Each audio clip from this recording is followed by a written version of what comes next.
મણકામાં cement ભરવાનું operation એટલે શું? ઘણીવાર દર્દીઓ આવું પૂછતા હોય છે કે શું મણકામાં સિમેન્ટ ભરી શકાય? તો તમને એ વિશે આજે માહિતી આપીએ. જ્યારે મોટી ઉંમરે મણકામાં ફ્રેક્ચર થતા હોય છે, જે ખૂબ પોચા હાડકાં હોય છે અને એમાં જોડાવામાં ખૂબ જ વાર લાગતી હોય છે, તો આવા કેસીસમાં ખોલ્યા વગર ખાલી નાના પંચર વડે અમે લિક્વિડ સિમેન્ટથી મણકાને જમાવી દેતા હોઈએ છીએ, જેનાથી મણકો તાત્કાલિક મજબૂત થઈ જાય છે, ફ્રેક્ચર સંધાઈ જતું હોય છે અને દર્દીને બીજા ત્રીજા દિવસે જ દુખાવો મટી જતો હોય છે.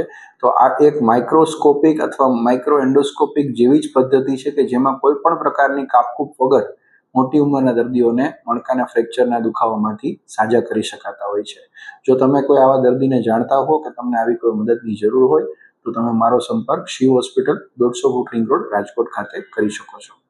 Thank you.